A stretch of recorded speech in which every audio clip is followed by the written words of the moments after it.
பன்னாட்டு லாப நோக்கமற்ற அமைப்புகளின் திட்ட நிர்வாகத்தில் 15 வருட அனுபவம், தாய்மொழி மீது கொண்ட அன்பால் 6 ஆண்டாக தமிழர் வரலாறு, கலை மற்றும் இலக்கியம் சார்ந்த நிகழ்வுகளின் முன்னெடுப்புகள், வெளிநாட்டில் சார்ந்த நிகழ்வுகளில் வெளிநாட்டில் வாழும் தமிழர்கள் நல சங்கத்தின் ஆப்பிரிக்கா கண்டத்தின் தலைமை ஒருங்கிணைப்பாளர்.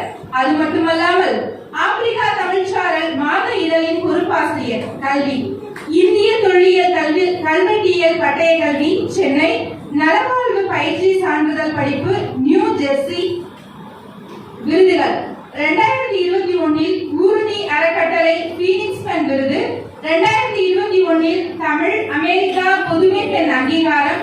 இன்னும் பல விருதுகளை பெற்ற வீரமங்கை இவர்கள்.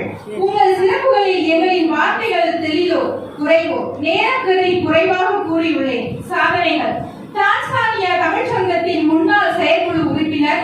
உக்ரைன் போரின் போது 7 நகரங்களில் இருந்த தமிழர்களை ஒருங்கிணைத்து வழிகாட்டி உளவியல் சார்ந்த ஆலோசனைகளை வழங்குதல்.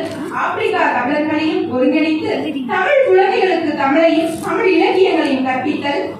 வீட்டு வேலைக்காகவும் அரபு நாடுகளுக்கு கொத்தடிமைகளாகவும் பாலியல் தொழிலுக்காகவும் கடத்தப்பட்டு இருந்த 48 பெண் குழந்தைகளை மீட்டு மறுவாழ்வு திட்டத்தின் மூலமாக அவர்கள் வாழ்வில் திருப்புமுனை ஏற்படுத்தியது.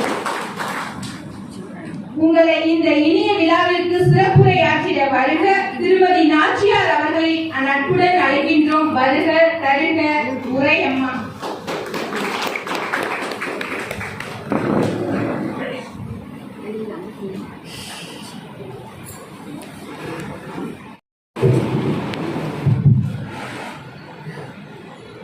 என்னை நன்றாக இறைவன் படைத்தனர், தன்னை நன்றாக தமிழ் செய்யுமாறே என்ற திருமந்திரத்தின் வரிகளோடு இந்த சபையில் வீற்றிருக்கக்கூடிய சான்றோர் பெருமக்களுக்கும் தமிழ் ஆர்வலர்களுக்கும்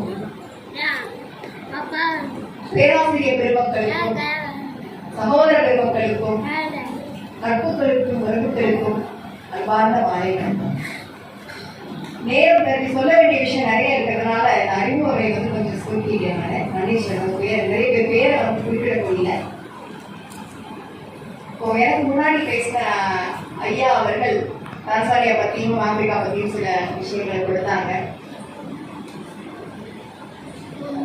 ஆப்பிரிக்காவை பத்தி பேசுறதுக்கு முன்னாடி ஆப்பிரிக்கா பத்திய ஒரு அவுட்லைன் என்று சொல்வார்களே, அந்த மாதிரி ஒரு விஷயத்த நான் முதல்ல பகிர்ந்துக்கிறேன். ஆப்பிரிக்கா அப்படின்னாலே நிறைய பேர் நினைச்சிட்டு இருக்கிறது தென்னாப்பிரிக்கா அப்படிங்கிற ஒரு குறிப்பிட்ட ஒரு நாட்டை மட்டும்தான் ஆப்பிரிக்கா நிறைய பேர் நினைச்சிட்டு இருக்காங்க. ஆனா ஆப்பிரிக்கா அப்படிங்கிறது 55 நாடுகளை கொண்ட உலகின் 2வது மிகப்பெரிய கண்டம் தான் ஆப்பிரிக்கா.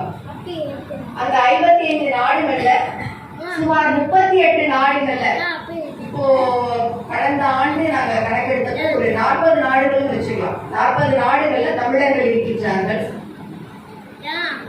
அந்த 40 நாடுகளிலும் ஒரு குறிப்பிடத்தக்க ஒரு 10 நாடுகள் தென்னாப்பிரிக்கா, Seychelles, Mauritius, Kenya, Tanzania, Nigeria, Angola, Rwanda, Uganda, இந்த நாடுகளிலெல்லாம் மலாவி, இந்த நாடுகளிலெல்லாம் தமிழர்கள் சிறப்பான முறையிலே தமிழ் சேவையும் செய்து கொண்டு தொழிலிலும் தாங்கள் செய்யக்கூடிய பணிகளிலும் சிறப்பாக செய்து வருகிறார்கள். இப்போ இந்த நாடுகள்ல நான் பார்த்த விஷயங்கள் அதை சொல்றதுக்கு முன்னாடி ஐயா தென்னாப்பிரிக்கா பற்றி பேசின பொழுது டர்பனை பற்றியும் காந்தியடிகளை பற்றியும் பேசினார்கள்.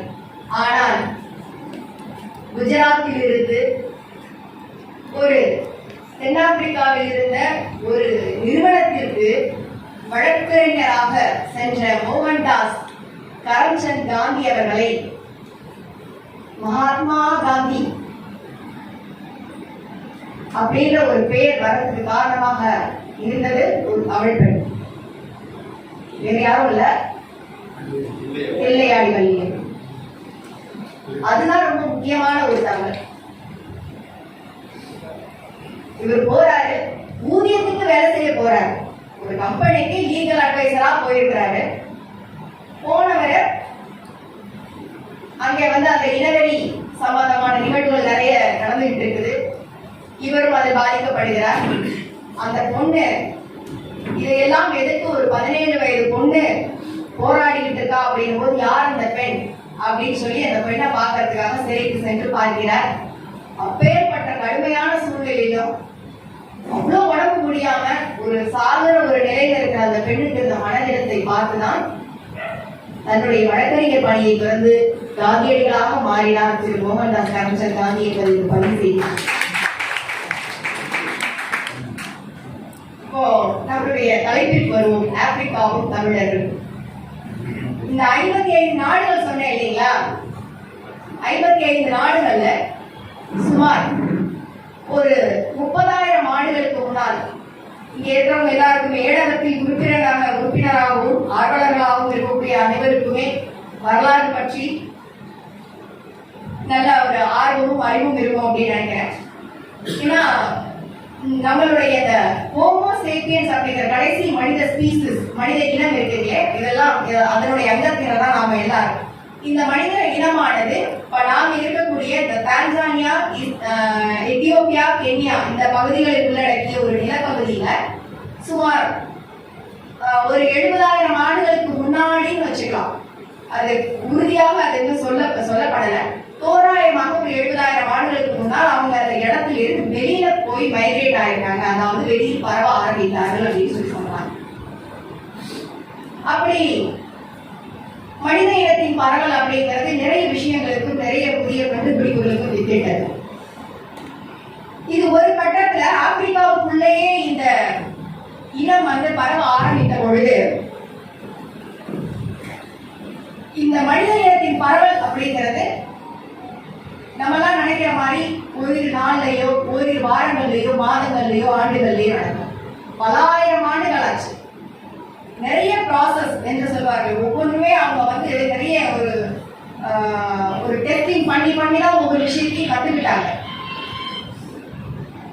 அப்படி இந்த மனித இனமானது பரவ ஆரம்பித்த பொழுது நிறைய புதிய இனக்குழுக்கள் ஒவ்வொருத்தவங்க இடத்துக்கு தகுந்த மாதிரி அங்கு கிடைக்கக்கூடிய உணவு வகை, அங்கு இருக்கக்கூடிய விலங்குகள், அங்கு இருக்கக்கூடிய காலநிலை, தட்பவெப்பம் இவற்றுக்கு தகுந்த மாதிரி அவர்களுடைய வாழ்க்கை முறை, அவர்களுடைய பழக்க வழக்கங்கள், கலாச்சாரங்கள் இவையெல்லாம் உருவாகும்.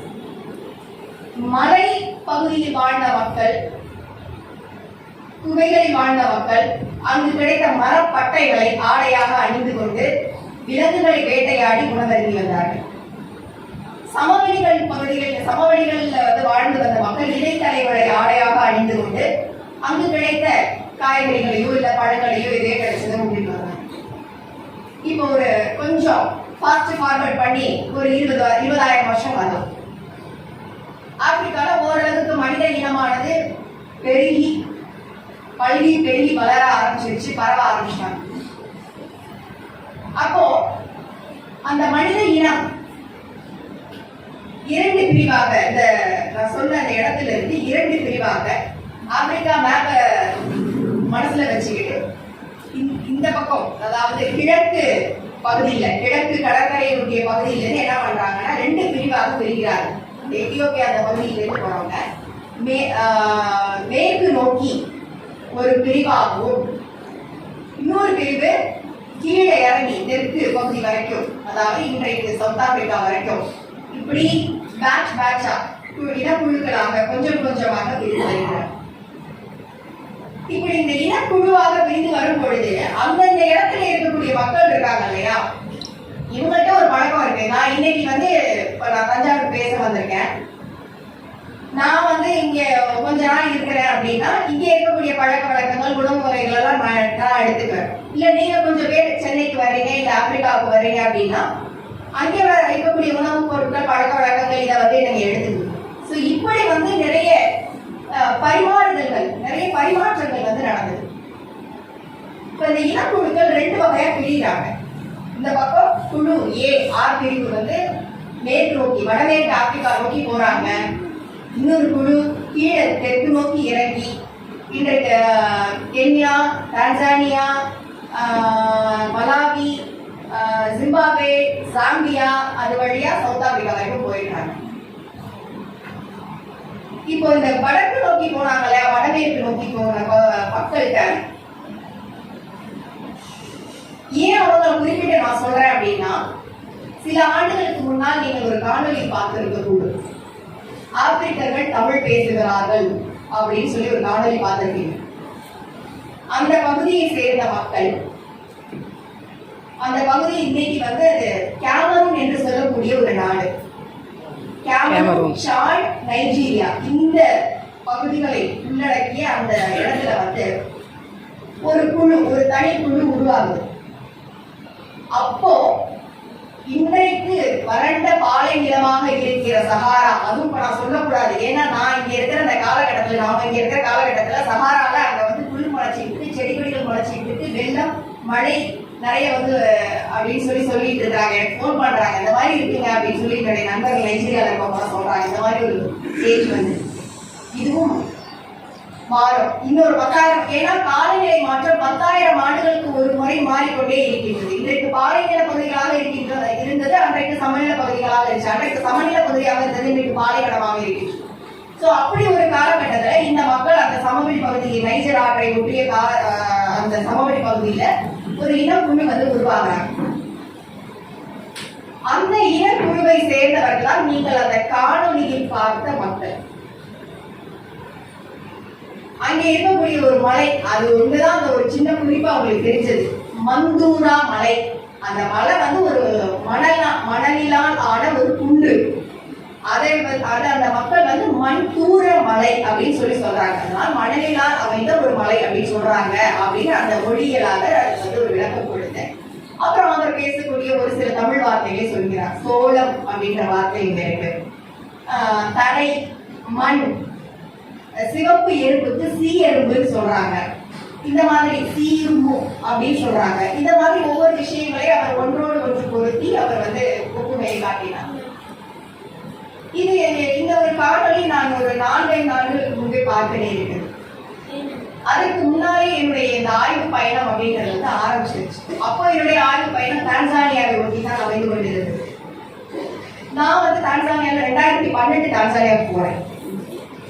என்னுடைய பணியின் காரணமாக போயிருந்த போது அங்கே இருக்கக்கூடிய ஒரு குறிப்பிட்ட பழங்குடியின மக்களோடு வேலை செய்யக்கூடிய ஒரு வாய்ப்பு எனக்கு வந்து. அப்போ ஒரு நாள் அங்க இருந்த ஒரு சுயோதய குழு சந்திப்பு முடிச்சுட்டு நான் வந்து மகிழ்களை ஏறி அமரேன். அப்போ அந்த ஓட்டுநர், அவர் வந்து ஆப்பிரிக்கர், அங்க இருக்கக்கூடிய ஒரு குறிப்பிட்ட ஒரு இனக்குழுவை சேர்ந்தவர். அவரு அங்கே இருக்கக்கூடிய இன்னொரு அம்மா கிட்ட பேசிட்டு இருக்காரு. வண்டியை முன்னாடி எடுக்கிறாரு, போகுது வருது, ஆனா வண்டி எடுக்க முடியல. என்ன அப்படின்னு சொல்லி நான் அவர்கிட்ட கேட்கிறேன். அவர் வந்து அந்த அவர் மொழியிலேயே, அப்ப எனக்கு ஆப்பிரிக்க மொழி அந்த அளவுக்கு தெரியாது. அப்போ பேசுறாரு. அதுல கீஸ் இருக்கு அப்படின்ற வார்த்தை மட்டும் எனக்கு நல்லா புரியுது. கீஸ் இருக்குன்ற ஒரு வார்த்தையை ரிப்பீட்டடா திரும்ப சொல்லிட்டு இருக்கேன். இந்த ஆப்பிரிக்கர்கள் கிட்ட, குறிப்பா தான்சானியர்கள் கிட்ட என்ன ஒரு பழக்கம் அப்படின்னா, அவங்க ராவ லா மாதிரி சொல்லுவாங்க, லாவ ஜா மாதிரி சொல்லுவாங்க. பிரதர் கொடுக்கறாங்க, பிளஸர் அப்படின்வாங்க. சைனா வந்து பிளஸர் அப்படின்வாங்க. அந்த மாதிரி எனக்கு இதை நான் ஒப்பிட்டு பார்க்கும்போது அவர் கீழே இருக்குன்னு சொல்றாரா அப்படின்னு எனக்கு தோணுச்சு. அப்புறம் வந்து என்ன அப்படின்னு நான் கேட்கும்போது அந்த சகோதரி சொன்னாங்க, நாய்க்குட்டியோட கீழே படுத்துட்டு வண்டி எடுக்கும் போது வெளியில வர திரும்ப உள்ள ஓடி இப்படியே சொல்லிட்டே இருந்தேன். அவர்கள் பேசக்கூடிய மொழியும் கிட்டத்தட்ட தமிழின் ஜாடையிலேயே இருந்தது. அப்பதான் எனக்கு அந்த ஸ்பார்க் என்று சொல்வார்களே, அது ஒரு ஓகே சரி, ஒரு தீப்பொறி உருவாச்சு. இதை கண்டிப்பா நம்ம கத்துக்கிட்டாலும் படிச்சாலும் எவ்வளவு வேகமா படிக்க முடியுமோ கத்துக்க முடியுமோ கத்துக்கணும். அப்படிதான் ஆரம்பிச்சது. அப்புறம் அங்கே இருக்கக்கூடிய அந்த நிறைய விஷயங்களை நூல் பிடிச்ச மாதிரி ஒவ்வொன்றா வர இதை ஒரு ஆய்வு நூலாக செய்யலாம், இதை ஒரு ஆய்வு கட்டுரையாக கொடுக்கலாம்னு சொல்லி காம்போ தமிழ்ச்சார்னு ஒரு இதழில் வந்துட்டு ஆப்பிரிக்காவுக்கு ஆதி தமிழருக்கு சொல்லி ஒரு கட்டுரை கொடுத்தாரு. ஆப்பிரிக்க தமிழர்களிடையே ஒரு பெரும் வரவேற்பை பெற்றவர்கள். அந்த குறிப்பிட்ட இனத்தை சேர்ந்த அந்த ஓட்டுநர், அவர்களின் இனத்தின் பெயர் மசாய். மசாய் இனத்தை சேர்ந்த அந்த ஓட்டுநர். மசாய் இனம் என்பவர்கள் இன்றைக்கு கென்யா, தான்சானியாவை ஒட்டி இருக்கக்கூடிய நிலப்பகுதியில் அமைஞ்சிருக்கிற ஒரு சமவெளி பகுதி, ஒரு ஸ்டெப்பிங் புல்வெளி பகுதின்னு சொல்லலாம். இந்த மசாய் இன மக்கள் தங்களுடைய கடவுளாக பொதுவாகவே ஆப்பிரிக்கால கடவுளை மூங்கு என்று சொல்கிறார்கள். மூங்கு இந்த மசாய் இன மக்களின் மூலம் அப்படின்னு நம்ம ஒண்ணு பார்க்கணும் இல்லைங்களா? இந்த மசாய் இன மக்களின் மூலம் அப்படிங்கிறது எங்க ஆரம்பிக்குதுன்னா, பண்டு அப்படிங்கிற ஒரு பூர்வ குடிதான் இனம் இனமாக பிரிந்து, சொன்ன குழு குழுவாக பிரிந்து வந்தார்கள் சொல்லிட்டு, அப்படி அவர்கள் பிரிந்து வரும்போது உருவான ஒரு குழுதான் இந்த மசாய் இனக்குழு. இந்த பிற இனக்குழுக்கள்ல நிறைய கலப்புகள் உண்டாயிடுச்சு, நிறைய பழக்க வழக்கங்கள் மாறி போச்சு. ஆனாலும் ஆயிரங்கள் சென்றாலும், காலங்கள் ஆயிரம் கடந்தாலும் இந்த மக்கள் கிட்ட சில பழக்க வழக்கங்கள் மாறாம இருக்குது. அந்த பழக்க வழக்கங்கள் தான் என்னை அவங்களை தேடி போச்சு.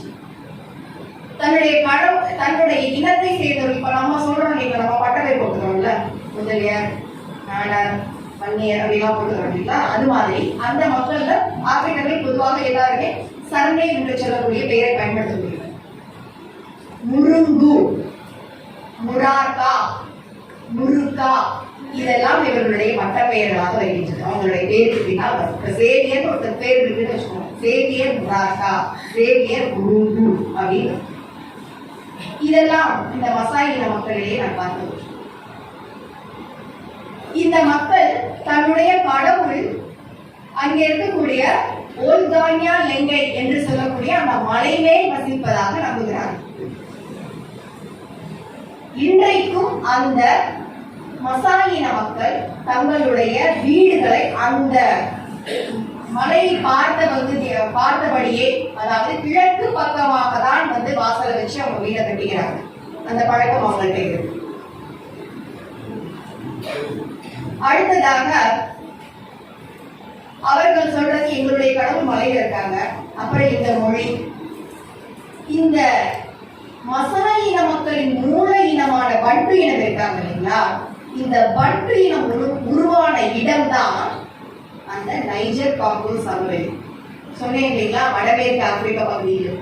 இந்த வடமேற்கு ஆப்பிரிக்கா பகுதியில் இருந்து கிழக்கு நோக்கி ஒரு குழு, எத்தியோப்பியா, அதற்கு கீழே இருக்கக்கூடிய கென்யா, டான்சானியாவுக்கு கீழே மலாவி, மலாவிக்கு கீழே ஜாம்பியா, ஜாம்பியாவுக்கு கீழே ஜிம்பாப்வே, சவுத் ஆப்பிரிக்கா, இப்படி போக ஆரம்பிச்சாங்க.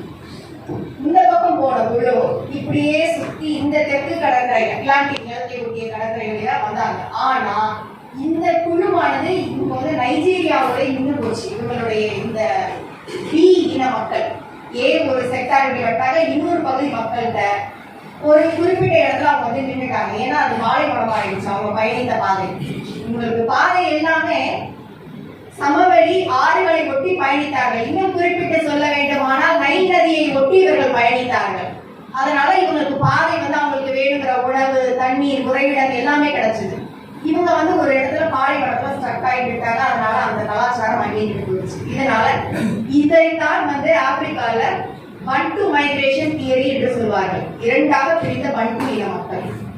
இந்த பண்டு இன மக்களின் மூல இடம் அப்படின்னு சொல்லக்கூடியது ரெண்டு விதமான தியரி இருக்கு. ஒண்ணு, இவங்க எல்லாரும் நம்ம அந்த தமிழ் பேசுற இடம்னு சொன்னேன் இல்லைங்களா, கேமரூன், நைஜீரியா, சாடு பகுதியை ஒட்டிய அந்த நைஜர் சமவெளியில் இவர்கள் உருவாகினார்கள் ஒரு தியரி.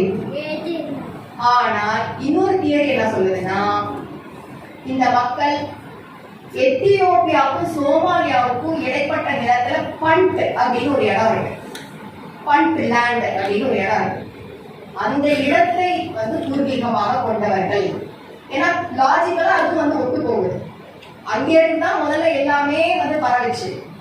மொத்தமாக ஒரு சுமார் 70,000 ஆண்டுகளுக்கு தான் மொத்தமாக பரவிச்சு. அதன் பிறகு நிறைய பிரிவுகள் உருவாக ஆரம்பிச்சதுதான் இந்த மைக்ரேஷன் A, B இந்த ரெண்டு வகையான உருவான. இப்ப இவங்க இந்த மக்கள் கிட்ட வானவியல் அறிவு அப்படிங்கிறது ரொம்ப ஆச்சரியத்தக்க வகையில வானவியல் அறிவு அப்படிங்கிறது நம்மள நிறைய பேருக்கு, அதாவது தொல்லியலோடு வானவியலையும் சேர்த்து படிக்கின்றவர்களுக்கு, ஆர்வம் உள்ளவர்களுக்கு தெரியும். நம்மளுடைய அந்த கேலக்சி என்று சொல்லுவோமே, அதுல ஒரு குறிப்பிட்டு செல்லக்கூடிய ஒரு கூட்டம் எண்ணி கூட்டம், சிறுநாய் கூட்டம்னு சொல்லுவாங்க.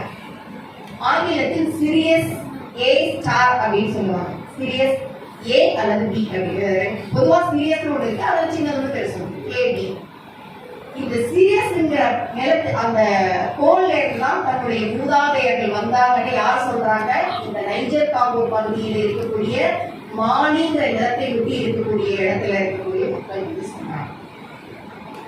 இது எல்லாத்தையுமே நான் ஒன்னொன்னையா தேடி தேடி இந்த கனெக்ஷன் எங்க போகுது, அந்த கனெக்ஷன் எங்க போகுது, அது எப்படி போகுது ஒன்னொன்னையா நான் தேடும் பொழுது இந்த மாலி இன மக்கள் சரி இவங்க வந்து தன்னுடைய குழுவில் இந்த குறிப்பிட்ட கிரகத்திலிருந்து வரதான் சொல்றாங்க. மாணவியல் அறிவு நிறைந்திருக்கிறது. இன்றைக்கு நம்ம வந்து திருமூலர் எழுதினதாகவோ நம்ம வந்து இன்றைக்கு நம்மளுடைய முன்னோர்கள் ஓலைச்சுவடிகளிலும் சங்க இலக்கியங்களிலும் குறிப்பிட்டிருக்கக்கூடிய அத்துணை மாணவியல் அறிவு அறிவியல் சார்ந்த விஷயங்கள் அனைத்துமே அந்த மக்களுக்கு அந்த அறிவு அப்படியே பொருந்தி போகுது. அது எப்படி? அந்த மக்களுக்கு இப்போ இந்த ஒரு நட்சத்திரம் இந்த ஒரு இடத்துல வந்தா, இந்த ஒரு கோள் இந்த இடத்துல வந்தா ஆபத்து நடக்கும் அப்படின்னு சொல்றாங்க. இந்த ஒரு குறிப்பிட்ட கோள் இந்த ஒரு திசைக்கு மாறினால் நாட்டில் மழை பொழியும். இந்த மாதிரியான அறிவு அவர்கள் வானவியல் அறிவு வந்து இன்றைக்கும் இந்த ஒரு நவீன காலகட்டத்திலும் அந்த மனிதர்கள் அரையாடை மனிதர்களாக தான் இருக்கின்றார்கள். அவர்களுடைய அறிவானது இன்னைக்கு டெலஸ்கோப் வச்சுட்டு என்னென்னவோ ஒரு டெலஸ்கோப்லாம் கண்டுபிடிச்சு என்னென்னவோ எத்தனையோ ஆயிரம் கேலக்சிகள் இருக்கு அப்படின்லாம் சொல்றாங்க. ஆனால் அதையெல்லாம் அந்த மனிதர்கள் காலம் காலமாக அறிவாகவே தன்னுடைய மூதாதையர்களிடமிருந்து பெற்ற அறிவாகவே இந்த மக்கள் கடத்தி வந்து கொண்டிருக்கிறார்கள். அப்படி அந்த இனக்குழுவை சேர்ந்த மக்கள் கிட்டதான் நாம வந்துட்டு அந்த தமிழ் அப்படிங்கிற ஒரு விஷயத்தை வந்து பார்க்கணும். அந்த மொத்த இடத்தில் இருக்கக்கூடிய அந்த இனத்திற்கும் ஒரே ஒரு பெயர். அந்த மக்களை பொதுவாக பெர்பர் என்று அழைக்கின்றார்கள். பெர்பர், B-E-R-B-E-R, பெர்பர் இன மக்கள். இந்த பெர்பர் இன மக்கள் பேசக்கூடிய மொழியை பெர்பர் ஃபேமிலின்னே சொல்றாங்க. பெர்பர் ஃபேமிலி. இந்த பெர்பர் ஃபேமிலியில இருக்கிற ஆச்சரியம் என்ன தெரியுமா? இன்றைக்கு நாம படிக்கக்கூடிய இத்தனை ஆயிரம் ஆண்டுகள் கழித்து தன்னை வெளிப்படுத்திக் கொண்டிருக்கின்ற பல நிகழ்வுகளின் மூலமாக தன்னை வெளிப்படுத்திக் கொண்டிருக்கின்ற தமிழி அப்படிங்கிற நம்மளுடைய முந்தைய எழுத்தை பார்க்கிறோம் இல்லையா? அந்த எழுத்துக்களின் வடிவம் அப்படியே வருது. அந்த எழுத்துக்களின் ஒரு சில அதாவது இவர்கள் ஒரு இடத்துல இருந்து இன்னொரு இடத்துக்கு மாறும்போது அவர்களுடைய பழக்க வழக்கங்களும் கலாச்சாரங்கள் மட்டும் மாறி போல. நம்ம இந்த காலத்துல இப்போ வந்து நம்ம லேப்டாப் யூஸ் பண்றோம், நம்ம வந்து தாள்கள் யூஸ் பண்றோம், குறிப்பெடுத்துக்கிறதுக்கோ இல்ல வந்து சில விஷயங்களை நம்ம அடுத்த தலைவருக்கு கடத்தி போகவோ என்னென்னவோ நம்ம ஊடகங்கள்லாம் வச்சிருக்கோம். ஆனால் அந்த காலத்தில் வாய்மொழியாகவே கடத்தினார்கள். எல்லா அறிவையும் வாய்மொழியாகவே கடத்தினார்கள். எது வரைக்கும் எழுத்துங்கிற ஒன்றை கண்டுபிடிக்கிறார்கள். இந்த எழுத்தும் ஒரு இடத்துல இருந்து இன்னொரு இடத்துக்கு கொண்டு போனவங்க எல்லாத்தையும் அவங்களால நினைவுல வச்சுக்க முடியல. இப்ப இங்கே இருந்து பயணிப்போம். வரலாறு இங்கிருந்து வடக்கிலிருந்து தெற்கு நோக்கி எழுதப்பட்டதா, தெற்கிலிருந்து வடக்கு நோக்கி எழுதப்பட்டதாங்கிறது அடுத்த விவாதம்.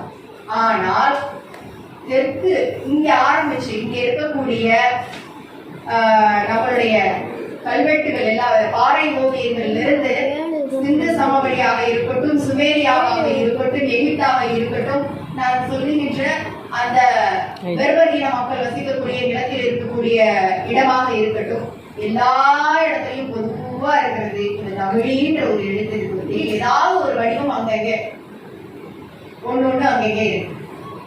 ஏன்னா இடையில வந்து மறந்துடுறாங்களா என்னன்னு தெரியல. எடுத்துட்டு போகும்போது முழுசா அவங்க எடுத்துட்டு போகணும். முழுசா நமக்கு கிடைக்கிறது வந்துட்டு தமிழ்நாட்டில் மட்டும்தான் கிடைக்கும், தமிழகத்துல மட்டும்தான் கிடைக்கும்.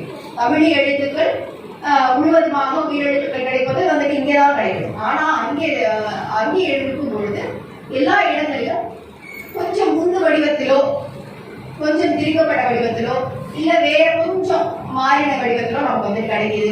1-2 எழுத்துக்கள் கிடைக்கும். இப்போ இந்த மாதிரி பார்க்கும் பொழுது இந்த பெர்பர் சொன்ன இல்லைங்களா, இந்த பெர்பர் குழுவை சேர்ந்த இப்ப நம்ம சொல்றோம் தமிழ், தெலுங்கு, மலையாளம், கன்னடம் எல்லாம் திராவிட மொழி குடும்பத்தை சேர்ந்த மொழிகள் சொல்றோம். இந்த பெர்பர் மொழி குடும்பத்தை சேர்ந்த 3-4 மொழிகள் இருக்கு.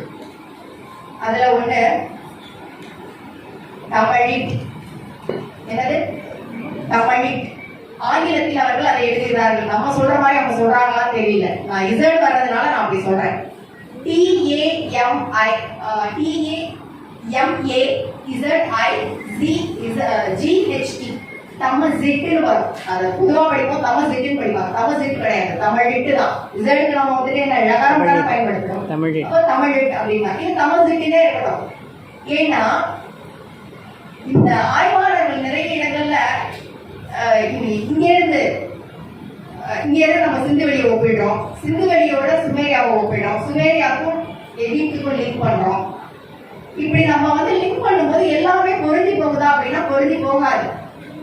ஏன்னா மக்கள் இடையில ஜம்ப் ஆகி நீ இந்த வழிக்கு போனா அந்த வழிக்கு போறேன்னு பாதி பேர் போறாங்க. ஏன்னா மக்கள் வந்து ஏதோ ஒரு காரணங்கள், காலநிலை மாற்றம் காரணமாகவோ இல்லை இன தகராறு காரணமாகவோ வந்து ஒரு சில பேர் நான் இது பூர்வீகமா வாழ்ந்த இடம், என்னை விட்டு வர முடியாது, பாதி பேர் அங்கேயே தங்கிடுறாங்க. பாதி பேர் அங்கே இருக்க முடியாம வேற இடங்களுக்கு பயணிச்சு போறாங்க. வேறு இடங்களுக்கு பயணிச்சு போற மக்கள் அங்கே இருக்கக்கூடிய மக்களுடைய மொழிகளாகட்டும் பழக்க வழக்கங்களாகட்டும் அதை கற்றுக்கொள்கிறார்கள். இது எல்லாத்தையும் நம்ம வந்து இணைக்கக்கூடிய ஒரு விஷயம் அப்படின்னு பாத்தீங்கன்னா ஆப்கானிஸ்தான்ல பிரபூய் அப்படின்ற ஒரு மொழி பேசுறாங்க. பிரபூயின் ஒரு மொழி ஆப்கானிஸ்தான்ல பிரபூய் அப்படின்ற ஒரு மொழி வந்து பேசுறாங்க. அந்த மொழி கிட்டத்தட்ட தமிழின் உச்சரிப்பை ஒத்து இருக்கின்ற எழுத்து வடிவம் உச்சரிப்பை ஒத்து இருக்கின்ற. இப்படி எல்லாத்தையும் ஒப்பற்றவங்க மிஸ் பண்ற ஒரு முக்கியமான ஒரு இடம் இருக்கு ஆப்பிரிக்கா. பொதுவா வந்து ஏன் ஆப்பிரிக்கா நிறைய பேர் இங்க என்ன நினைச்சு வந்திருக்கீங்க, ஆப்பிரிக்காவும் தமிழர்களையும் பத்தி பேச போறாங்க இந்த அம்மா வந்து நீங்க என்ன நினைச்சிருக்கலாம். பொதுவாக ஆப்பிரிக்காவுக்கும் தமிழர்களுக்கும் ஒப்பிடுற ஒரு விஷயம் என்னது, இரண்டு இனமே கருப்பு நிறத்தை அடிப்படையாக உடையவர்கள் அப்படிங்கறதான் முதல் தேதி அமைஞ்சது. இரண்டு இனமுமே நெக்ராய்டு இனம் அப்படின்னு தான் ஃபர்ஸ்ட் தேதி அமைஞ்சது. அதனால ஆப்பிரிக்கர்களும் தமிழர்களும் ஒண்ணு அப்படின்னு சொல்லி சொன்னாங்க. கிடையாது, அதுக்கப்புறம் ஒரு தேதி வந்துச்சு. சரி, தமிழர்கள் ரெண்டு பேருமே வந்து கருப்பு நிறத்தவர்கள். இந்த தமிழ்நாட்டில் வசிக்கக்கூடிய இந்த காலகட்டத்திலும் சரி அந்த காலகட்டத்திலும் சரி உருவத்தில் வேறுபட்ட மனிதர்கள் இருக்கிறார்களே, நிறத்தில் வேறுபட்ட மனிதர்கள் இருக்கிறார்களே அப்படின்னு யோசிக்கும் போது இடையில ஒரு இனம் தான் வெட்டாய்டு என்று சொல்லக்கூடிய ஒரு இனம். இந்த வெட்டாய்டு இனமானது இந்த நெக்ராய்டு இனத்துக்கும் இந்த காக்கசாய்டு இடத்திற்கும் கலப்பாக உருவானதுதான் இந்த வெட்டாய்டு. அதனாலதான் இந்த மத்திய தரைக்கடல் பகுதியை ஒட்டிய இந்த வெட்டாய்டு இனத்தை சேர்ந்தவர்களுடைய உருவ அமைப்பும் நிறமும் நம்மள நிறைய பேர். அப்படி அந்த ஒரு இடத்தில் நிறைய பேர் தோண்டி பார்க்காம விட்டுறாங்க. அது ஒரு முக்கியமான ஒரு இடம் தான் மத்திய தரைக்கடல் பகுதியில் இருக்கக்கூடிய. ஆனா ஒரு இடத்த பிடிச்சுக்கிட்டாங்க, கிரேட்டான்னு சொல்லக்கூடிய ஒரு தீவை பிடிச்சிட்டாங்க எல்லாரும். கிரேட்டாவில் இருக்கக்கூடிய கிரேட்டா தீவுல வந்துட்டு இந்த மாதிரி முருகன் சம்பந்தப்பட்ட விஷயங்கள் இருக்கு. கிரேட்டா தீவுல என்னன்னா ஜூயஸ் அப்படின்னு சொல்லக்கூடிய ஒரு கடவுள் இருக்காரு. ஜூயஸ் ஆங்கிலத்தில் இருந்தால் ZEUS ஜூயஸ் அப்படின்னு சொல்லுவாங்க, தமிழ்ல ஜிஎஸ் சொல்லிடலாம். ஒரு கடவுள் இருக்கிறாரு, அந்த கடவுளுக்கு ரெண்டு சம்சாரம். அந்த கடவுள் மலை மேல இருக்காரு. அதுல ஒரு அம்மாவுக்கு வந்துட்டு ஒரு ஆம்பளை பிள்ளை. அந்த ஆம்பளை பிள்ளைக்கு பேரு வேல்கானோஸ். என்னது? வேல்கானோஸ். அந்த வேல்கானோஸ்ங்கிற பேரு வந்துட்டு குழந்தை வடிவத்தில் இருக்கக்கூடிய அந்த இளவரசருக்கு வேல்கானோஸ்னு பேரா. வளர்ந்த உடனே அவருக்கு பேர் குரேட்ஸ்னு பேர். கோரேட்ஸ் அப்படின்னு சொல்றாங்க. அதை இரண்டு ஆய்வாளர்கள் இது வந்து அங்கிருந்து இங்க வந்த கதையா இங்கிருந்து அங்க போற கதையா அப்படிங்கறத நம்ம இனிமேதான் ஆய்வு பண்ணணும். அதாவது என்ன சொல்றது, டைம்லைன் அடிப்படையில அதை வந்துட்டு ஆய்வு பண்ணணும்ன்றாங்க. அவங்க என்ன சொல்றாங்க, இங்க சிவன் கைலாச மலையில இருக்கிறாரு, இரண்டு மனைவிகள். அதுல ஒரு மனைவிக்குடைய குழந்தைதான் குமரன். அதெல்லாம் அவங்க வந்து குறைச்சு சொல்றாங்களா அப்படின்னு கேட்கிறார். அதே போல அந்த தீவில் இருக்கக்கூடிய ஒரு பெரிய விஷயம் என்னன்னா, தமிழர்களின் ஏறு தழுவல்ங்கிற ஒரு ஏறு தழுவல்ங்கிற ஒரு விளையாட்டு இருக்கு இல்லைங்களா, வீர விளையாட்டு, ஜல்லிக்கட்டுன்னு சொல்றோம் இல்லைங்களா, அது ஏறு தழுவல். அந்த வீர விளையாட்டிற்கான முத்திரை இந்து சமவெளியில் மட்டுமல்லாமல் கிரேட்டா தீவிலும் கிடைத்திருக்கிறது. இந்த ரெண்டையும் லிங்க் பண்ற இன்னொரு ஒரு இடம் இருக்கு. அந்த இடத்தான் நிறைய பேர் விட்டுறாங்க. அந்த இடத்தை பத்தி தெரிஞ்சுக்கணும்னா விரைவில் வெளிவர இருக்கின்ற ஆப்பிரிக்காவும் ஆதி தமிழர்களும் அப்படிங்கிற ஒரு புத்தகத்தை வாங்கி படித்தால் நீங்க வந்துதான். ஏன்னா எல்லா இடத்துலயும் ஒரு டாப் கிளாஸ் ஒரு பரிசு வைக்கிறவங்க நம்ம சொல்லிடக்கூடாது எல்லாத்தையும். இப்போ இந்த இறை வழிபாடுன்னு சொன்ன இல்லைங்களா, இறை வழிபாடுல வந்துட்டு எனக்கு முக்கியமான ஒரு விஷயமா பட்டது சுமேரிய கடவுளா என்ன சொல்றாங்க? எல்லாருமே வந்துட்டு வரலாறு ஓரளவு படிச்சிருக்கு. சுமேரிய கடவுளாக சொல்லப்படுகிறவர் என்கி, என்லின், நின்புர்சா அப்படிங்கிற ஒரு பெண் தெய்வம். இதுதான் டாப் 3. அவங்களுடைய மகன் மருதுக். இந்த கதை இங்கேயும் பொருந்தி கொண்டிருக்கிறாங்க. என்லியின் மனைவி நின்புர்சா, நின்புர்சா பையன் மருதுக். மருதுக்குன்றதான் முருகனா மாதிரி இருக்கு, ஏன்றாங்க பாதி பேர். இது எல்லாத்தையும் முடிவு பண்ண வேண்டியது ஒரு ஆழ்ந்த ஒரு டைம்லைன் மட்டுமல்லாமல் ஆர்கியாலஜிக்கல் எவிடன்ஸ் நமக்கு என்னென்னலாம் கிடைக்குதோ எல்லாத்தையும் நம்ம வந்து மேட்ச் பண்ணி பார்த்தாலும் இதுக்கு ஒரு கன்க்ளூஷனுக்கு வர முடியும். இப்போ இவங்க சொல்றது என்கிட்ட ஒரு பொதுவான தெய்வம் சுமேரியாவிலையும் இருக்கு, எகிப்திலையும் இருக்கு. எகிப்து நாகரிகத்தை ஒட்டி ஆப்பிரிக்கா முழுவதும் பரவிய இந்த பண்டு இன மக்களிடம் என்கி மூல தெய்வத்தின் வடிவமாக இருக்கிறது.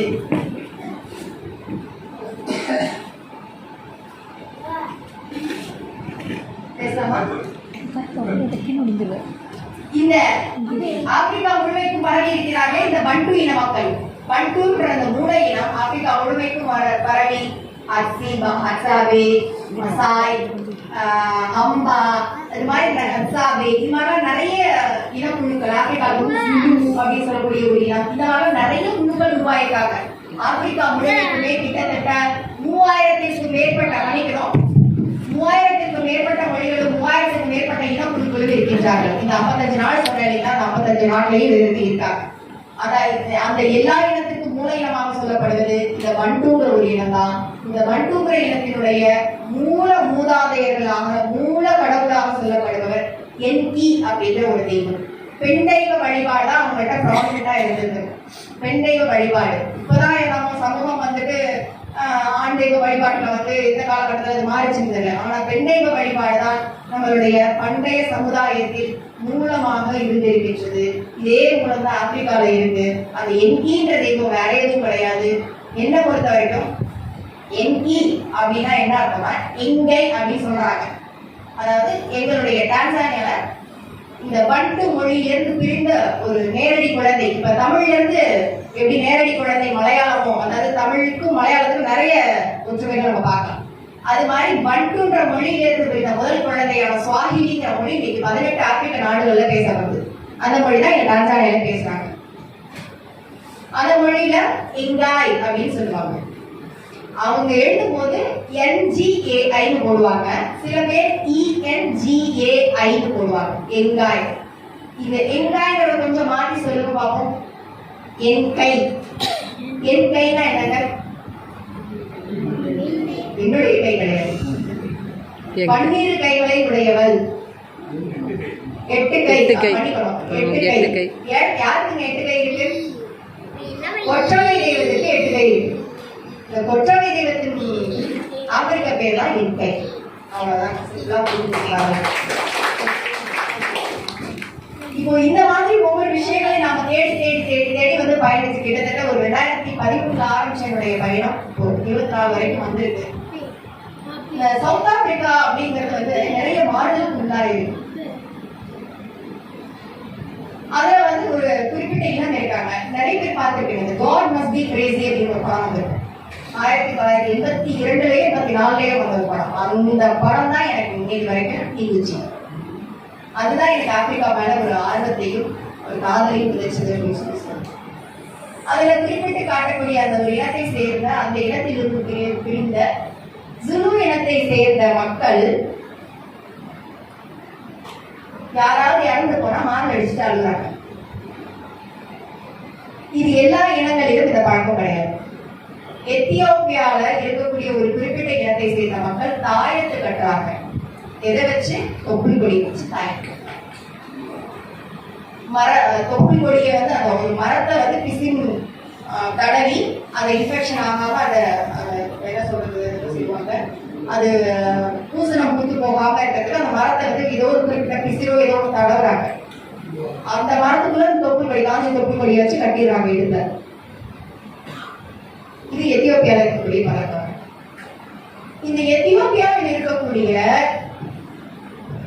இதே மக்களுக்கு உருவ ஒற்றுமை பாத்தீங்கன்னா அங்க இருக்கிற இப்ப ஆப்பிரிக்கா முழுசுக்கு இருக்கிறாங்களே இந்த பெண்களும் ஆண்களும் அவங்களுக்கு பாத்தீங்கன்னா தலையில முடிச்சா முடி இருக்கும், முடி கிடையாது. இங்க இருந்து திருப்பதியில இருந்தும் பழனியில இருந்தும் போறது மொத்தமா அங்கதான் போகுது விக்கா. போறது எல்லாமே விக்கா போகுது. அவங்க எல்லாரும் அதை வந்துட்டு தன்னுடைய சிகையில வச்சு அலங்காரம் பண்ணிக்கிறாங்க. அதை விட்டு முடி மாதிரி வச்சு அலங்காரம் பண்ணிக்கிறாங்க. ஆனா இந்த எத்தியோப்பிய மக்கள்கிட்ட மட்டும் பாத்தீங்கன்னா அதுலயும் நான் சொன்னீங்களா சாடு கேமரோட இடத்துல ஒரு குரூப் இருக்காங்க. அந்த மக்களுக்கும் பாத்தீங்கன்னா நம்ம மாதிரி முடியும். ஏன்னா கொஞ்சம் போட முடியாது, சுருட்ட முடியாது, போட முடியாது. இந்த எல்லாரோட இந்த எத்தியோப்பிய மக்கள் புடவை கட்டி பாடலாடி கட்டினீங்கன்னு வச்சுக்கோங்களேன், நம்ம ஊர் கனிமொழி தேன்மொழி தான். அப்படிதான் இருப்பாங்க அந்த பிள்ளைங்க பாக்குறது. நீங்க வேணா போய் பாருங்க, எத்தியோப்பியன் கேர்ள்ஸ் இல்ல எத்தியோப்பியன் விமன்ஸ் போய் போட்டு பாருங்க. அந்த பொம்பளை பிள்ளைக்கு ஒரு சேலை கட்டியோ இல்ல பாடாடி கட்டியிருக்க மாதிரியே கற்பனை பண்ணி பாருங்க. நெத்தியில ஒரு பொட்டை வச்சுக்கோங்க, அப்படியே அச்சு அசலா நம்ம ஊர் பிள்ளைங்க மாதிரி தான் இருப்பாங்க. இந்த மாதிரி நிறைய விஷயங்கள் இருக்கு. இதையெல்லாம் நான் வந்து சரி இவங்க பார்த்தாங்க, ஒற்றுமையா பார்த்தாங்க, இதை பேசுறாங்க அப்படின்னு சொல்லி பொதுவா சொல்லிட்டு போயிடலாம். நீங்களும் அப்படி நினைக்கலாம். அறிவியலும் இதைத்தான் உறுதி செய்திருக்கிறது. அதுதான் ஆப்பிரிக்காவிலும் இங்கேயோ மதுரைக்கு பக்கத்துல இருந்த விருமாண்டி தேவருக்கும் இணைக்கப்பட்ட அந்த டிஎன்ஏ இணைப்பு அப்படிங்கிறது. இது ஒரு குறிப்பிட்ட இனத்தை மட்டும் சொல்லல. அவங்க வந்து ஆப்பிரிக்காவின் தமிழர்களின் மூல இனம் வந்து ஆப்பிரிக்காவில தான் ஆரம்பிச்சதுன்னு சொல்லி சொல்றாங்க.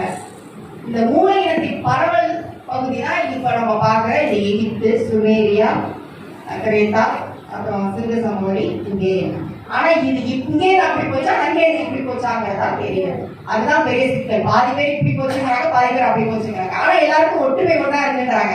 அதை வந்துக்கிறாங்க எல்லாரும். அதுல யாருமே எந்தவித தயக்கமும் இல்லை. இதுல இன்னொரு பெரிய தியரி என்னன்னா, இந்த பண்ட் இன மக்கள் அப்படின்னு சொல்றோம்ல, இந்த பண்ட் இன மக்கள் வேற யாரும் கிடையாது, நம்மளுடைய தமிழர்கள் தான். பண்டு அப்படின்னா பழமையானதுன்னு அர்த்தம். அந்த பண்டுங்கிறதுல தான் பண்ட் அப்படிங்கிறது மாறுச்சு அப்படின்னு சொல்லி சொல்றாங்க ஒரு சில ஆய்வாளர். 1984லயோ 8லயோ தெரியல, சுவாஹிலி மொழிக்கும் தமிழ் மொழிக்கும் இருக்கக்கூடிய ஒற்றுமைகளை ஒரு அண்ணாமலை பல்கலைக்கழகத்தை சேர்ந்த ஒரு மாணவரா இல்ல வேற பார்த்த பேராசிரியராக எனக்கு சரியா ஞாபகம் ஒரு ஆய்வை செய்திருக்கிறார். இரு மொழிகளுக்கும் இருக்கக்கூடிய ஒற்றுமையை பற்றி ஆய்வு செய்திருக்கிறார். இன்னொரு தமிழ் பேராசிரியர், ஒரு பெண் பேராசிரியர் ஒருத்தர் இந்த பண்டு மக்கள் தமிழர்கள் தான் அப்படின்றத அடிச்சு சொல்றாங்க. ஏன்னா இந்த பண்டு மக்கள் தான் வந்து எகிப்தியர்களுக்கு அவர்களுடைய நாகரிகத்தை தோற்றுவிப்பதற்கு மூல காரணமாக இருந்தார்கள். ஏன்னா அதனுடைய தோற்றுவாய் எல்லாமே ஒரு குறிப்பிட்ட இடம், அந்த சர்க்கிள் தான். எத்தியோப்பியா, சோமாலியா, அப்புறம் அந்த பார்டர் தான் உங்களுக்கு வந்து அந்த எகிப்தினுடைய தெற்கு பாகமும் அமையும். இவங்க எல்லாமே ஒரே இன மக்கள். இவங்களுக்கெல்லாம் வந்துட்டு மேலே இருந்து வந்து அந்த காக்கசாய்டு குரூப் வந்து இவங்களோட ஜாயின் ஆயிட்டாங்க அப்படின்னு சொல்லுவாங்க. இதை நீங்க முழுசா நான் இப்ப சொல்றது எல்லாமே ஒரு பானை சோற்றுக்கு ஒரு சோறு பதம் தான் சொல்லிட்டு இருக்கேன். முழுசா தெரிஞ்சுக்கணும்னா விரைவில் விரிவரை அறிவிக்கக்கூடிய அந்த நூலை படித்தாதான் உங்களுக்கு முழுமையாக புரியும். சரிங்களா? இந்த தான்சானியா அப்படின்ற பேர் வரதுக்கு முன்னாடி இந்த நாட்டுக்கு பேரு டாங்கனியக்கா அப்படின்னு பேரு. அங்க டாங்கனியக்கான்னு ஒரு ஏரி இருக்கு. டாங்கனியக்கா அப்படின்னு அதனால அதுக்கு பேர் இருந்துச்சு. சரிங்களா? அந்த ஏரி ஒட்டிய பகுதியாகவோ இல்ல அந்த மொத்த கிழக்கு கடற்கரை பகுதி கென்யாவில ஆரம்பிச்சு டான்சானியால ஆரம்பிச்சு மொசாம்பிக் வரைக்கும் உங்களுக்கு வந்து பாத்தீங்கன்னா, இல்ல மொசாம்பிக் கூட கொஞ்சம் ஓர நிலம் வச்சுக்கால் இந்த கென்யா டான்சானியா பார்டர்ல வந்து பாத்தீங்கன்னா கேரளாவுக்கு அடுத்தபடியா நீங்க சொல்லலாம் தென்னை மரங்கள். தென்னை மரத்தினுடைய மற்றொரு பெயர் என்ன சொல்லுங்க? பழைய பெயர், உண்மையான பெயர் தேன்கனிக்காய். தேன்கனிக்காய் கொஞ்சம் ஸ்டைலா வெள்ளக்காரமாய் தெங்கனி கொட்டா வந்துச்சா? அப்படி இருக்கலாம். ஊட்டிக்கு பேரு கொட்டைக்கல் வந்து வெள்ளக்காரமாயில அது வரல, கொட்டக்கமண்டு அது ஊட்டி ஆயிடுச்சு. அது மாதிரி உலகமண்டலத்துக்கு முன்னாடி அதனுடைய பேர் கொற்றைக்கல் வந்து. அது மாதிரி ஆயிடுச்சு. அது மாதிரி நிறைய திரிந்த பெயர்கள் நிறைய இருக்கு. அது மாதிரி இதுவும் திரிந்த பெயராக இருக்கலாம். தென்கணிக்காய் என்பதிலிருந்து ஒருவேளை அப்படி வந்திருக்கலாமோ அப்படிங்கிறது ஒரு சின்ன குறிப்பு, ஒரு ஐயம் இருக்கு அந்த இடத்துல. பழக்க வழக்கங்கள் இன்னைக்கு நம்ம இங்க எல்லாம் என்ன சாப்பிடுறோம்? Pizza, burger, chicken 65, fried rice, noodles, அப்புறம் பர்மாக்காரி பக்கம் போனா பவுசா சாப்பிடுறோமா? ஆனா அங்கே மக்கள் ஐயா சொன்னாங்க இல்லையா, ஒரு உணவு வகை வாழை இலைய அது என்ன பண்ணுவாங்கன்னா, வாழைக்காய் இருக்குல்ல, வாழைக்காயை பறிச்சு உரிச்சிருவாங்க. தோலை உரிச்சிட்டு சின்ன சின்னதா துண்டமா போட்டு வாழை இலையில சுத்தி உள்ள வச்சு தண்ணி கீழே வச்சு மேல ஒரு தட்டா மாதிரி போட்டு அவிப்பாங்க. அவிச்சிட்டு அதை மேஷ் பண்ணுவாங்க, உப்பு போட்டு மேஷ் பண்ணுவாங்க. அதற்கு தொட்டுக்க என்னன்னா, அவங்க வசதிக்கு எப்ப கறி குழம்பு, மீன் குழம்பு, கருவாட்டு குழம்பு, காய் குழம்பு எதுவுமோ வச்சு சாப்பிடுவாங்க. அந்த உணவு பதார்த்தத்துக்கு பேரு மட்டோக்கே அப்படின்னு சொல்லுவாங்க. மட்டோக்கே செஞ்சு பாருங்க, சூப்பரா இருக்கும். அப்புறம் என்ன பண்ணுவாங்க தெரியுமா, அந்த மஞ்சள் பூசணி இருக்கு இல்லையா, மஞ்சள் பூசணிய முழுசா அவிப்பாங்க. அது எவ்வளவு பெருசா இருந்தாலும் குடும்பத்துக்கு எத்தனை பேர் இருக்காங்களோ அத்தனை பேருக்கு தகுந்த மாதிரி முழுசா அவிச்சு அந்த தோலை எடுத்துட்டு அப்படியே கையால இது பண்ணி சாப்பிடுவாங்க. நல்லா சாப்பிட்டு நீங்க சாப்பிட்டு வரும்போது ட்ரை பண்ணி பாருங்க. சாப்பிட்டீங்கன்னா அந்த டேஸ்ட் விட மாட்டேங்குது. அதுக்கு அதுவுமே மட்டோக்கே, அதாவது மசிக்கப்பட்டதுங்கிறத அப்படி சொல்றாங்களான்றது தெரியல, மட்டோக்கே அப்படின்னு சொல்லுவாங்க. தஞ்சாவூர்காரங்களுக்கு எல்லாத்தையும் தேங்காய் சேர்க்கலாம்னா சேராது, கரெக்டுங்களா? இதே சிவகங்கை பக்கம் ராமநாடு பக்கம் போங்க, தேங்காய் போட்டா ஐயா சீப்பா அப்படின்வாங்க. அவங்களுக்கு தேங்காய் கிடையாது, அதனால வரல, அதனால இங்க சாப்பிட சேர்த்துக்க மாட்டாங்க. எங்க பக்கத்து ஆளுங்களுக்கு தேங்காய் இல்லைன்னா சோறு இறங்காதுங்க. தேங்காய் வாழை பொடிஞ்சு சோளம் இல்லைங்களா, சோளத்தையும் அதாவது வெள்ளைச்சோளம் இருக்கும், வெள்ளைச்சோளத்தையும் நம்ம இங்க சொல்றோம் இல்லைங்களா, அந்த சிவப்பு கண்டு தட்டப்பயிரையும் ஊற வச்சுருவாங்க 8 மணி நேரம். முதல் நாள் நைட்டு ஊற வச்சாங்கன்னா காலையில தூக்கி அடுப்புல போட்டு வேக விட்டு அது நல்லா மசிஞ்சோட தேங்காய் பாலை குடிச்சு ஊற்றி மசிச்சு சாப்பிடுவாங்க. அது சாப்பிட்டீங்கன்னு வச்சுக்கோங்க, அன்னைக்கு சாயந்தரம் வரைக்கும் பசிக்காது. உகாண்டால நான் என்னுடைய பணியின் காரணமாக நான் என்னுடைய கணவர் 2 பேருமே சமூக பணித்துறையில தான் இருக்கும், தொண்டு நிறுவனங்களுக்கு ஆலோசகர்களாக இருக்கும். அப்போ நாங்க பயணிக்கும் போது ஒரு நாள் நாங்க இந்த மாதிரி ஊரா 4 நாளா சுத்துறதா எங்களுக்கு வேலை. எங்களுடைய கிளைண்ட்டுக்கு தகுந்த மாதிரி நாங்க போவோம். ஒரு நாள் அங்க சிக்னல்ல பார்த்தா யார் கையில பார்த்தாலும் ஒரு கவர்ல பச்சை கலர் சுண்டக்காய் மாதிரி கையில எதையோ வச்சுட்டு இருக்காங்க. இது கையில சுண்டக்காயை வச்சுட்டு இருக்காங்க. அது இத்தனோட வாங்கிட்டு என்னத்த குழம்பு வைக்கிறது, சுண்டக்காயா என்னது அப்படின்னு சொல்லி நாங்க பேசிட்டு நாங்களும் அந்த பாதையில 2-3 நாளா பயணிச்சுட்டு இருக்கோம். இதேதான் பார்த்துட்டு இருக்கோம். அப்புறம் அந்த ஓட்டுநர் கிட்ட கேட்கவாங்க, நீங்க என்ன இது வச்சுட்டு இருக்காங்க அப்படின்னு. ஏன்னா டான்சானியா நீங்க எந்த மூலையில விட்டாலும் ராத்திரி 1 மணி 2 மணிக்கு கொண்டாந்து விட்டாலும் நான் வந்துடுவேன். ஏன்னா மொழி தெரியும், மொத்த நாடு தெரியும், அங்க இருக்கிற மக்களுடைய யாரு பாதுகாப்பானவர்கள், யாரு பாதுகாப்பு இல்லாதவர்கள், இதெல்லாமே தெரியும். உதாரணம் அப்பதான் போய் ஒரு சமீப ஒரு 2-3 மாதங்கள் ஆச்சு. என்னது ஏது அப்படின்னு கேட்கும்போது அவங்க சொல்றாங்க, நம்ம உங்களுக்கு சொடக்கு தக்காளி இருக்குல்ல, அதை யாராவது சாப்பிட்டுருக்கீங்களா? பெரியவங்க கிட்ட கேட்க 60 கடந்தவங்க கிட்ட கேட்கறாங்க, சாப்பிட்டுருக்கீங்களா? அதனுடைய பயன் என்னங்க ஏதாவது சொல்ல முடியுமா? உயர் ரத்த அழுத்தத்தை குறைக்கக்கூடியது. அதான் அந்த மக்கள் சுகரை குறைக்கிறது, உயர் ரத்த அழுத்தத்தை குறைக்கக்கூடியது.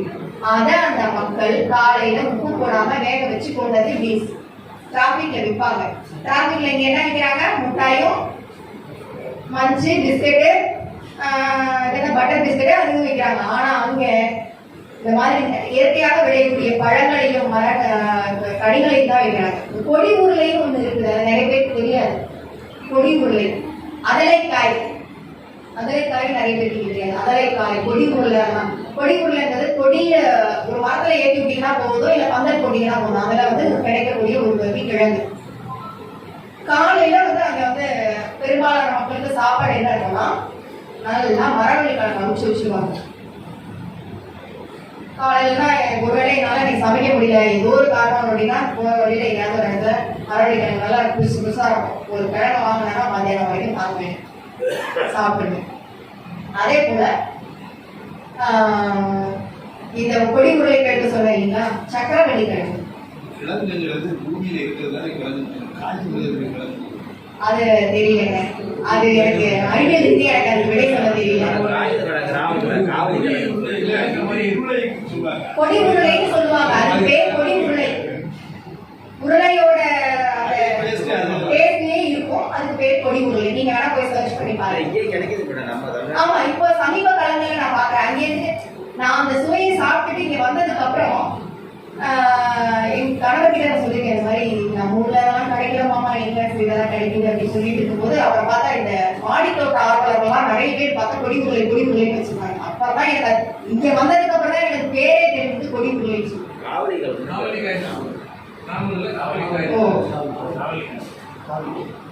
அங்கே ஒவ்வொரு வீட்லயும் முகால் நாளையும் சரி, அந்த மக்கள் நைஜீரிய மக்கள்லயும் சரி, குறைஞ்சபட்சம் வீட்டுக்கு 5 பிள்ளைங்க. குறைஞ்சபட்சம் வீட்டுக்கு 5 பிள்ளைங்க. இந்த காலகட்டத்திலயும் 5 பிள்ளைங்க குறைஞ்சது. ஒரு அம்மாவுக்கு வயசு 38ஓ 40ஓ தெரியல, ஆனா அவங்களுக்கு எத்தனை குழந்தைங்க இருக்கும்னு நினைக்கிறீங்க? நீங்க பாத்துக்கலாம், யூடியூப்ல பாத்துருக்கலாம். 38 வயசு, எனக்கு சரியா ஞாபகம் இல்லை, ரொம்ப சின்ன வயசு தான், 38 வயசு இல்ல 40 வயசு. ஆனா 21 குழந்தைங்க அந்த அம்மா. ஒவ்வொரு பிரசவத்திலயும் நமக்கு 2-3 தான். அதுக்கு காரணம் என்ன தெரியுமா? அவங்க என்ன பயன்படுத்துவாங்க தெரியுமா? வேர்க்கடலை இருக்கு இல்லையா, வேர்க்கடலையை அவங்க ஊற வச்சுட்டு அரைச்சு பேஸ்டா யூஸ் பண்ணுவாங்க. நான் சொன்னேன்ல, இந்த முழுசா பூசணிக்காயை அவிச்சு சாப்பிடுவாங்க அப்படின்னு சொல்லி. பூசணி இலையை நீங்க யாராவது சாப்பிடுவீங்களா? சாப்பிடுவீங்க. ஆனா இடையில நான் எப்பயோ படிச்சதா ஞாபகம், பூசணி இலையில ஒரு குறிப்பிட்ட ஒரு 0.01% சைனைட் இருக்குன்னு சொல்லி ஏதோ ஒரு இதில் படிச்சதா ஞாபகம். அந்த இது எனக்கு மாறினது உகாண்டாவதான். ஒரு நாள் எங்க வீட்டுல வேலை செய்யறவங்க ஒரு கீரை கொண்டாந்து கொடுத்தாங்க. எந்த கீரை செஞ்சாலும் தக்காளி வெங்காயம் பூண்டு போட்டு வதக்கி அதுல அந்த கீரையை போட்டு செஞ்சு அதுல கொஞ்சோண்டு இந்த அரைச்சி வச்சிருக்க பேஸ்ட், நிலக்கடலை பேஸ்ட் போட்டு செஞ்சு கொடுத்தோம். அவ்வளவு தேவாமிர்தம் மாதிரி இருக்கும். நான் ஏதோ கீரை ஆப்பம் நினைச்சிட்டு இருக்கேன். அந்த அம்மா என்னமா கீரை இது அப்படின்னா, தோட்டத்துல வளர்க்குறது பெருசு பெருசா இதோட காய் இது இறலாம் அப்படின்னா அந்த அம்மாவுக்கு தெரிஞ்ச பாஷையில அது பேசிட்டு நான் எனக்கு தெரிஞ்ச பாஷையில கேட்டேன். கடைசியில பார்த்தா பூசணி இலையே சமைச்சு கொடுத்துருக்கேன். பரங்கி இல்லையே, மஞ்சள் பூசணி இருக்குல்ல, அதனுடைய இலை பரங்கி. அப்படியா? பாருங்க, இங்க இருந்து அங்க போன மெட்ராஸ்ல, இங்க இருந்து மெட்ராஸ் போனோமே எனக்கு பரங்கி எது பூசணி எதுனே தெரியல. ஆப்பிரிக்கால போய் 11 வருஷம் ஓடி போச்சு, அதனால எல்லாம் சுத்தமா மாற்றி போச்சு. ஊர் ஊரா தெரிஞ்சுட்டு இருந்தா இதுதான் கறி. அந்த ஒரு இதை சாப்பிடுவாங்க. அதே போல கேழ்வரகுல களி செஞ்சு சாப்பிடுவாங்க, சோளத்துல களி செஞ்சு சாப்பிடுவாங்க, கம்பு களி செஞ்சு சாப்பிடுவாங்க. அவங்கவுங்க வசதிக்கு ஏற்ப அந்த களிக்கு காய் குழம்பு, மீன் குழம்பு, அங்க நல்ல சத்தான நம்ம ஊருக்குள்ள அதெல்லாம் மீன் நெத்திலி மீனுக்கெல்லாம் டிவி வந்த மாதிரி இருக்கும் நம்ம ஊர் நெத்திலி மீன்லாம். ஆனா அந்த ஊர் நெத்திலி மீன்லாம் நல்லா சதைப்பற்றோட இருக்கும். அந்த நெத்திலி மீன் கருவாடை மலேசியாலே அது மாதிரி கிடைக்கும்னு சொல்லுவாங்க என்னுடைய தோழர்கள். அந்த மீனை வச்சு ஒரு கிரேவி மாதிரி பண்ணுவாங்க. அதை தொட்டுக்கிட்டு அந்த களியை ஊற்றி சாப்பிடுவாங்க. மீன் குழம்பு வசதி இருக்கிறவங்க, ஏன்னா ஒரு நாளைக்கு 2 வேளை சாப்பாடு தான், நம்மள மாதிரி 3 வேளை சாப்பாடு கிடையாது. காலையில 6 மணிக்கு ஏஞ்சாங்கன்னா வேலைக்கு கிளம்புறாங்கன்னா அதுக்கு முன்னாடி நல்லா 20 நோட்டால கருப்பு காப்பி குடிப்பாங்க. கருப்பு காப்பி குடிச்சிட்டு நம்ம இங்க பண்ணுன்னு சொல்றோம் இல்லைங்களா, அதை அங்க மண்டாசின்னு சொல்லுவாங்க. அந்த மண்டாசி எடுத்து சாப்பிடுவாங்க. திருவரைச்செல்வி சார் விட்டீங்களா?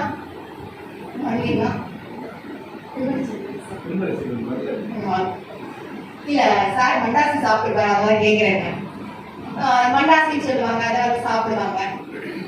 மதிய உணவுக்கு இந்த உகாவலின்னு சொல்லக்கூடிய களி, அதுலயும் பாருங்க களி, அதுதான் பேர் மாதிரி அந்த உகாலின்றாங்களான்னு தெரியல. அதுவும் நிறைய இந்த மாதிரி சின்ன சின்ன விஷயங்கள் அப்படி போற போக்குல அப்படி சைக்காம அந்த பாயிண்ட் எழுதி வச்சிருக்கோம். இது இப்படி அப்படி இப்படிதான் ஒவ்வொரு விஷயமா சேர்த்து புரிஞ்சு சேர்க்கிற மாதிரி இந்த ஆப்பிரிக்காவும் ஆதி தமிழர்களுக்கும் துர்பாவதை பிரச்சனை. வேற யாராவது சார் கேட்டீங்க? ஒரு நிமிஷம் சார். விவசாயம் டான்சானியாவை பொறுத்த வரைக்கும் 70% நிலம் ரிசர்வ்டு பாதுகாப்பு ஏரியா. இங்க நீங்க காலங்காலம் நீங்க வந்து நினைச்ச இடத்துல பிளாட்டை வாங்கி வயலை வீடாக்குறீங்களோ வீட்டை வயலாக்குறீங்களோ அது உங்க இஷ்டம். ஆனா அங்க ஒரு இடத்த நீங்க வாங்கி வீடு கட்டணும் அப்படின்னாலும் சரி, பூர்வீகமா உங்க தாத்தா பாட்டன் முப்பாட்டன் எல்லாம் வச்சிருந்த நிலமா இருந்தாலும் சரி, அந்த நிலத்துல நீங்க வீடு கட்டுறதுக்கு மொத்தம் 11 டிபார்ட்மெண்ட்ல நீங்க பர்மிஷன் வாங்கணும் வீடு கட்டுறதுக்கு. அந்த இடத்துல ஒரு மரத்தை நீங்க வெட்ட போறீங்கன்னா அதுக்கு பதிலாக நீங்க 10 மரக்கன்றா அவங்க சொல்ற இடத்துல நீங்க நடக்கணும். அதுதான் அந்த நாடு. விவசாயம் சூப்பரா இருக்குங்க. இன்றைக்கு நீங்க சாப்பிட்ற தோரம் பருப்பெல்லாம் இங்க தமிழ்நாட்டுல கிடையாது நினைச்சிருக்கீங்களா? கிடையாது. நாங்க அங்கேயே எக்ஸ்போர்ட் பண்றதா நீங்க சாப்பிட்டு இருக்கீங்க. அது கென்யால பண்றாங்க சார். டான்சானியால வந்து என்னன்னா நிறைய வந்துட்டு சட்ட சிக்கல்கள் இருக்கு. கென்யால பண்றாங்க. ருவாண்டால வந்துட்டு முதலீடுகள் சம்பந்தமா நீங்க எதாவது கேட்கணும்னா எனக்கு தனிப்பட்ட முறையில் சார் கிட்ட நம்பர் வாங்கிட்டு கேட்கலாம். ஏன்னா ஆப்பிரிக்க நாடுகள்ல நிறைய நாடுகள் முதலீட்டாளர்கள் சிறு நிலமாக இருக்கட்டும், இந்த முதலீட்டாளர்கள் ஒரு 10 பேர் சேர்ந்து இடம் வாங்குறதுனால அதை வந்து அவ்வளவு பண்றாங்க. அவங்க ருவாண்டாலையும் சரி கென்யாலையும் சரி விவசாயம் சார்ந்த முதலீடுகள் இடம் வாங்குறதுக்கு அந்த சட்டம் வந்து அனுமதிக்குது. டான்சானியால என்னன்னா நம்ம ஒரு இடத்த வாங்கலாம்,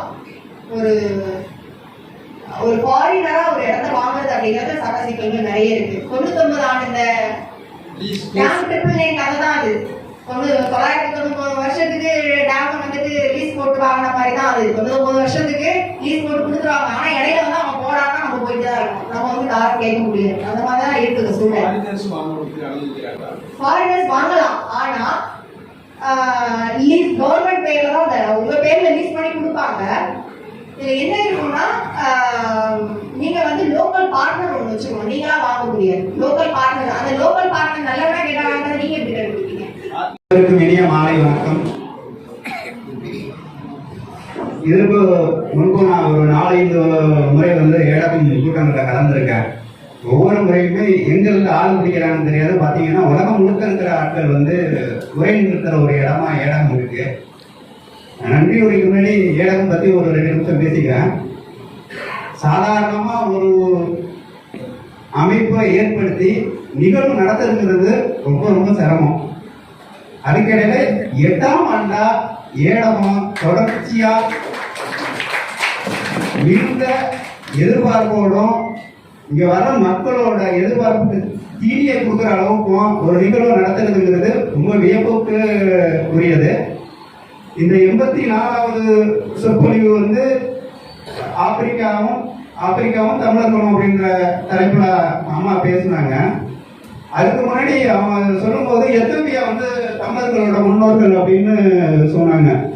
நம்ம ஒலிம்பிக்ல பார்த்தோம் அப்படின்னோம்னா மிகப்பெரிய வளர்ந்த பொருளாதார நாடுகள் கூட 10,000 மீட்டர்லயும் மராத்தான் ஓட்டத்திலையும் வந்து தங்கப்பதக்கம் வாங்க முடியாது.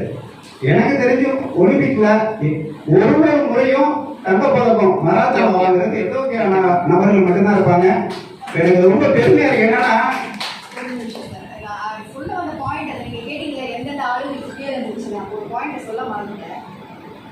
ஆப்பிரிக்கா முழுசும் ஒவ்வொரு காலனிக்கு கீழே இருந்துச்சு. ஒரே ஒரு நாடு மட்டும்தான் எந்த ஒரு காலனிக்கு கீழே பிடிக்கவே முடியல. எத்தியோப்பியாவா? அது கூட காரணமா இருக்கலாம். அம்மா சொன்ன மாதிரி நாம வந்து சாப்பிட்ற உணவு எல்லாமே வந்து மேற்கத்திய கலாச்சாரத்துல மாறி போயிடும். சுத்தமா நாகரிகன்ற பேர்ல எல்லா உணவுமே மாத்தி நம்ம குளோபரைஸ்டு ஃபுட்டு உணவாகிய உணவு வர்த்தகத்துல நம்ம உள்ள வந்ததுனால மாறி போனதுனால நம்மளோட ஜீன்லாம் இப்ப எதுவுமே கிடையாது. ஒரு வீட்டுல நம்ம பெரிய விஷயம் ஒன்று வாங்கிட்டோம்னா பெரிய விஷயம் 1-2 வாங்கினாலே. ஆனா பார்த்த வரைக்கும் கடைசி 30 ஆண்டுகள்ல ஒலிம்பிக்கை உற்று நோக்கும்போது எத்தோப்பியா நபர்கள் கென்யா நபர்கள் 2 பேருமே வந்து லாங் டேர்ம் ரன்ஸ், அதாவது ஷார்ட் டேர்ம் ரன்ஸ் கிடையாது. அது அமெரிக்கா, ஆஸ்திரேலியா, சைனா பண்றாங்க. லாங் டேர்மா உடல் உறுதித்தன்மையை நிரூபிக்கிறதுக்கு ஒரு விளையாட்டு இருக்குன்னா அதுல வெற்றி வாகை சூடுறது வந்து ஆப்பிரிக்கன்ஸ் மட்டும்தான் பண்ணிட்டு இருக்காங்க. அதுலயும் குறிப்பா எத்தோப்பியா, கென்யா இவங்க 2 நாடுகளை சேர்ந்தவங்க பண்றாங்க. அடுத்தது நமக்கு வந்து தமிழர்களுக்கான வரலாறு பார்த்தீங்க அப்படின்னா 2000 வருஷம் 3000 வருஷம் கண்ணுக்கு தெரிஞ்சு கல்லணை 2000 வருஷத்துக்கு முன்னாடி கட்டினது, பெரிய கோயில் 1000 வருஷத்துக்கு முன்னாடி கட்டினது. இவங்கள மாதிரியான ஆட்கள் உலகம் முழுக்க சுற்றி தமிழுக்கும் உலகத்துக்குமான தொடர்பு எப்படி இருக்குன்னு எடுத்து நம்மளெல்லாம் வந்து சொல்லிட்டு இருக்காங்க. ஆனா 400 வருஷம் இருக்கிற ஒரு கட்டடத்தை யூரோப்பியன்ஸ் வந்து மிக அற்புதமா படைப்பாற்றல பண்ணதுன்னு சொல்லி மிக சிறப்பா விளம்பரம் பண்றாங்க. 500 வருஷமே ஆன அமெரிக்கா சாதாரணமா ஒரு கட்டடத்தையோ சாதாரணமா ஒரு நீர்வீழ்ச்சியோ சாதாரணமா ஒரு விஷயத்த பண்ணிட்டு எங்க நாடு சிறந்ததுன்னு சொல்லிட்டு இருக்காங்க. அந்த மாதிரியான சூழல்ல தமிழர்களோட ஐயா வரவேற்புரை பேசும்போது கலாச்சாரம் இலக்கியம் முக்கியம் அப்படின்னு சொல்லிட்டு இருந்தாங்க. நான் இந்த நிகழ்வு கலாச்சாரம் இலக்கியத்தோட நிப்பாட்டாம தமிழர்களோட மரபு, விழுமியம், பண்பாடு, நீரியல் நுட்பங்கள் இது அனைத்தையும் ஒன்று சேர்த்து நம்முடைய ஏடகத்தின் நிறுவனர் ஐயா மணிமாறன் அவர்கள் காட்சி ஊடகத்திலும் சமூக ஊடகத்திலும் தொடர்ச்சியாக இந்த தமிழ் சமூகத்திற்கு பெரும் பங்காற்றி வருகிறார் என்பதை அறிந்துள்ளேன். செய்தித்தாள் காட்சி அச்சு ஊடகமா இருக்கட்டும், செய்தி ஊடகமா இருக்கட்டும், எதுலையாவது தஞ்சாவூரை பத்தின விஷயங்கள், கல்வெட்டியியல், சுவடியியல் இதுதான் நமக்கு முக்கியம். நமக்கு பிரச்சனையே என்ன அப்படின்னா எல்லாம் நம்ம பண்ணோம் இருக்கு. அது வரலாற்று ரீதியா இல்ல. அவங்க ஆப்பிரிக்காவே எல்லாமே வாய்வெளியா கடத்திட்டு இருந்தாங்க. மொழி கண்டுபிடிக்கிற வரைக்கும் ஒரு மொழி வந்ததுக்கு அப்புறம் தான் எழுத ஆரம்பிச்சதா சொன்னாங்க. ஆனா நாம 2000-3000 வருஷமா மொழி இருக்கு. நமக்கு 2000 வருஷத்துக்கு முன்னாடியே பல்கலைக்கழகம் நடத்தணும். இருந்தாலும் தொழில் புரட்சியில ஓட்ட விட்டதுனால தமிழர்கள் பெரிய அளவுல சாதிக்க முடியல. அந்த சாதிக்க முடியலங்கிற இதுக்கான தீர்வா இந்த ஏடகம் உலகம் முழுக்கும் வாழும் தமிழர்களை அடையாளப்படுத்தி நம்ம தமிழ் சமூகத்துக்கு மிக சிறப்பானது ஒரு உலக அறிவை வழங்கிட்டு இருக்காங்க. அதோட எனக்கு நன்றி உரை வழங்குறதுக்கு வாய்ப்பு வழங்கிய ஏடகம் அமைப்பினருக்கும் முனைவர் ஐயா மணிமாறன் அவர்களுக்கும் நான் நன்றி தெரிவிச்சுக்கிறேன்.